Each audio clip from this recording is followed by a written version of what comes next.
Hi folks, I'm Scott Broberg, President of SBR Financial Group. This is going to be another in our series on retirement. In particular, we're going to look at selecting a Social Security benefit start date. I think most people make an assumption that there's this magical date out there that is somehow predetermined for you, and you just set it as a goal that you want to retire at 65 or 64 or 66, whatever it is. You get there and you just go without having any decision making. Well, when you actually get into doing retirement planning, there actually is some decision making, because each portion of your retirement income stream is dependent on the day at which you start. So Social Security is one of them, and anything, just like anything else financial, this can be confusing. So what I want to do is draw out a picture for you. So this is going to be our timeline.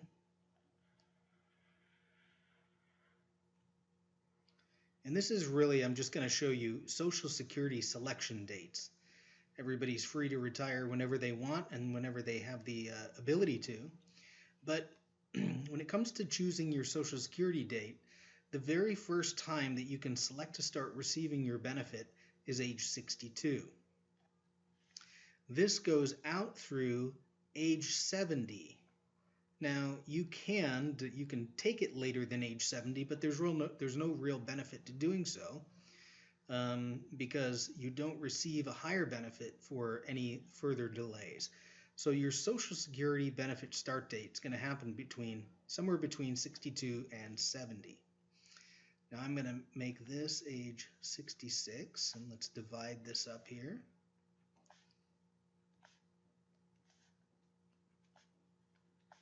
So we have 64, 63, 65, 67, 68, 69. Okay. Most people, when they think of a retirement age, automatically go right here, age 65. This is the point they assume. This is because when the Social Security system began operating, and for a long period of time, this was what was known as full retirement age. Essentially, the Congress made some adjustments to the law that if you're born before a certain period of time, your full retirement age is 65.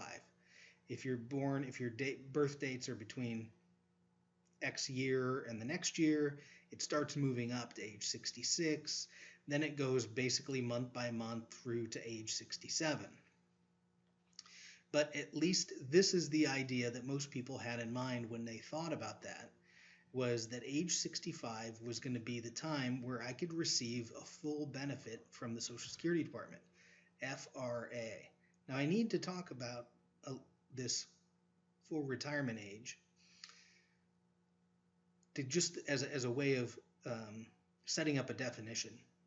So the example we're going to use is age 66 as full retirement age. Okay. Full retirement age. Now, essentially what happens is, it's almost like a magic line. This way versus this way, what are your benefits? Well, if you go this direction of your full retirement age, there are two things that can happen. One, as we'll see, you get a reduced benefit. So one, there's no doubt you're going to get a reduced benefit.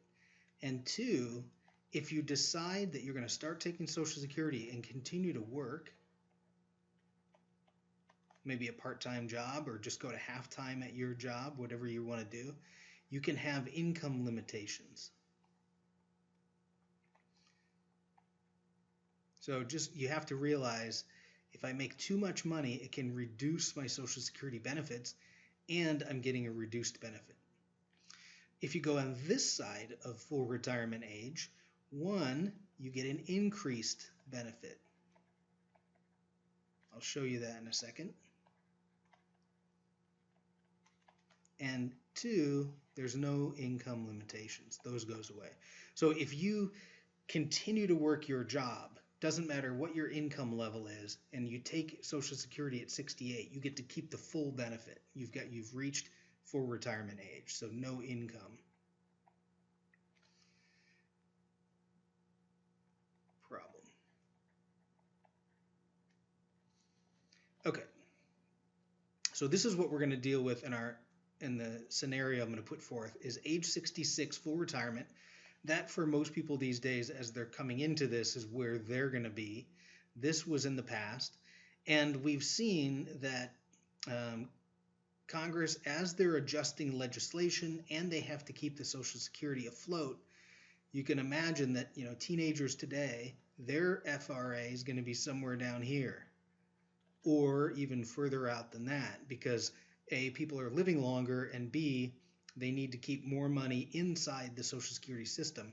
So they're going to make it so that your full retirement age benefit is pushed out to a later date. And that's one way that the system can save money.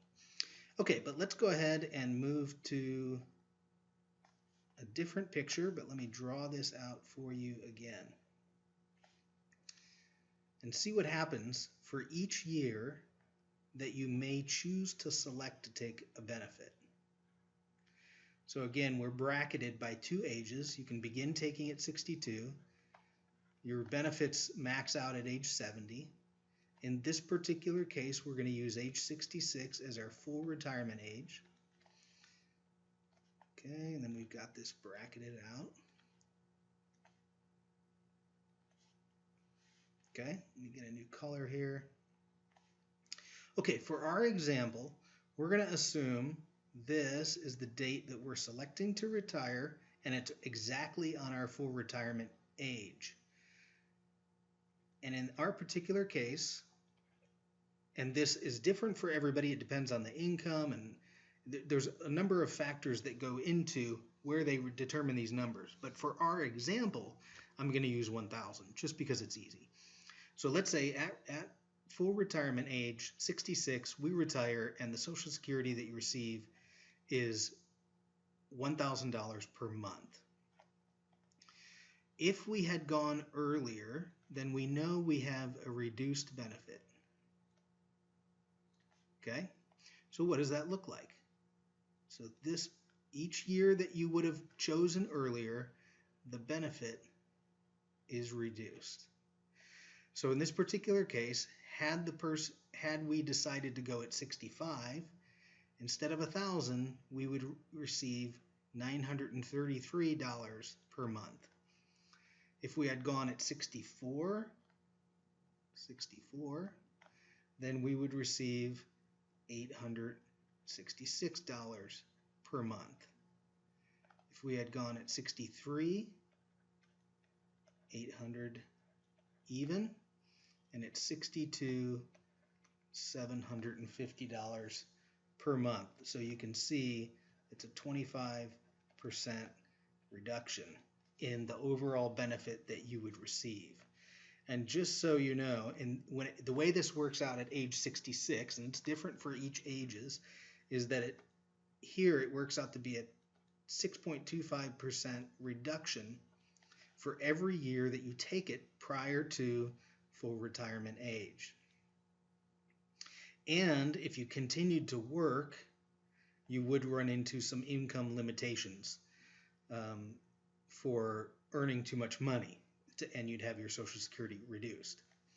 Now on the flip side, if we decide that we're going to go back to my old color here, on the flip side, if we decide that we're going to work or delay taking our Social Security benefit, well, it actually then starts to go up, and it goes up by 8% per year. So in this first year, we would receive $1,080. The second year, $1,080. $1,160 per month if we delayed. So this is at age 68, 67. Here it would be $1,240 per month, and we would max out at $1,320 per month. Okay, so if we draw, you can essentially draw a line that goes right through that full retirement age and out into the future. So what I find is that as people out here, let's say they're in their late 50s, early 60s, and they're trying to determine what is the age that I'm going to end up not working any longer and move into retirement. Well, you have to then look at each age and how it affects you, because any age you choose is going to change your Social Security benefit amount. So one of the things that we do with our clients is we actually calculate for each age. If you retired at 62, here's not only your Social Security benefit, I'm going to add this in the next video, but what are the other benefits as well. So this is pretty much what it looks like. The two big things to remember is full retirement age, and that would be on your Social Security statement, or if you look it up on the website or work with your financial planner, they'll be able to help you determine what your FRA is. So your full retirement age. If you decide to retire before that, just know that your benefit is reduced, and you can run into income limitations if you decide to do any other work. And then if you delay, your income will go up, and let me put this in, 8% increase on this side of full retirement age for each year that you retire. Okay, if you go to the next video, what it's going to be is I'm going to take this idea and then add in your other possible retirement benefits to help you understand about selecting that retirement date and how drastically different it can look.